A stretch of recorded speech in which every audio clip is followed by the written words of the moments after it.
Bienvenue sur Nutrition TV. Nous poursuivons avec l'épisode entamé concernant l'équilibre alimentaire. Quels sont les 3 autres critères qui nous permettent de définir si notre alimentation est équilibrée ou pas? Tout de suite sur Nutrition TV. Même l'argent, ma source de problème, oh maman. Les critères nous permettront de définir l'équilibre alimentaire. La question des horaires, la question de la variabilité de la gamme d'aliments que je mange au quotidien et enfin l'état de transformation des aliments. Au sujet de la question des horaires, il est important que vous compreniez qu'on doit avoir minimum 3 repas au quotidien. Nous l'avons dit la dernière fois. Mais est-ce que les 3 repas se prennent dans l'espace de 30 minutes ou 1 heure de temps? Pas du tout. Il faut garder un espacement entre chaque repas et la règle de l'espacement minimum entre 2 repas doit être de 4 à 6 heures de temps. 4 à 6 heures de temps entre les repas pour que justement l'organisme puisse avoir le temps d'assimiler et de distribuer dans chaque compartiment de notre organisme les fruits de l'assimilation en question, c'est-à-dire les vitamines, les sels minéraux et les nutriments divers. Donc, il faudra un minimum de 4 à 6 heures de temps d'espacement entre les repas. Un exemple pour vous permettre de mieux comprendre cela, si par exemple je prends le petit déjeuner à 8 heures du matin, il est important que entre midi et 14 heures au plus tard que j'ai déjà pris mon repas de midi. Et dans le même ordre d'idée, si j'ai pris le déjeuner à 14 heures, il est important que 18 heures, 20 heures au plus tard, je suis en train de prendre le repas du soir.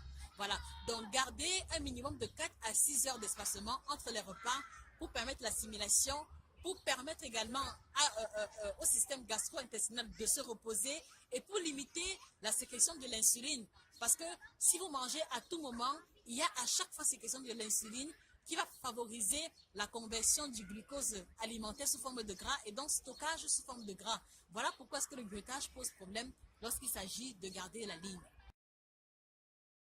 Spectateurs, manger équilibré renvoie aussi à la large gamme, à la large variabilité des groupes alimentaires qui interviennent dans mon alimentation. Qu'est-ce que cela signifie concrètement? Il est simplement question ici pour vous de changer à chaque fois les groupes alimentaires qui interviennent. Un peu complexe, je l'avoue, mais je vais vous expliquer. Un exemple simple. On a le riz sauce tomate poisson avec un bol de fruits. Donc riz sauce tomate poisson et un bol de fruits. Voici une assiette parfaitement équilibrée. Mais si je mange ce même repas le matin, à midi, le soir, lundi, mardi, mercredi, jeudi, vendredi, samedi, là, ce n'est plus l'équilibre alimentaire parce que ici, je suis restée focalisée sur des groupes alimentaires précis et donc, par conséquent, je prive mon organisme des autres groupes alimentaires qui ont d'autres vitamines, d'autres sels minéraux, d'autres nutriments en somme que ce repas fixe-là ne peut m'apporter. Donc, manger équilibré suppose justement de manger le riz le lundi, manger le plantain mardi, manger le couscous le mercredi et ainsi de suite. Et là, vous êtes certain que vous apportez à votre organisme les différents nutriments contenus dans chacun des aliments différents. Parce qu'il n'y a aucun aliment au monde qui a la capacité d'apporter toutes les vitamines, tous les sels minéraux et dans les proportions dont nous avons besoin. D'où l'importance de varier à chaque fois. Et pas des moindres, c'est celui de l'état de transformation des aliments que nous consommons. Je reconnais que c'est assez technique, mais c'est indécent. Alors, quand nous parlons de l'état de transformation, je vais prendre 2 exemples concrets pour vous aider à comprendre. Premier exemple, on a dans le cas du petit déjeuner, le pain blanc avec le beurre, avec le saucisson et un bol de fruits, bol de papaye par exemple. Et deuxième cas, on a le pain complet, on a une omelette à base d'huile d'olive et on a également le même bol de papaye. Donc vous comprenez que entre le premier exemple et le second, vous voyez qu'il y a une énorme différence parce que dans le premier exemple, il y a beaucoup d'aliments transformés. Il y a également des aliments raffinés qui n'ont pas forcément une meilleure valeur nutritive. Or, dans le second, on va avoir des aliments qui ont une forte valeur ajoutée. Par exemple, le pain complet dans le second exemple est nettement meilleur que le pain blanc.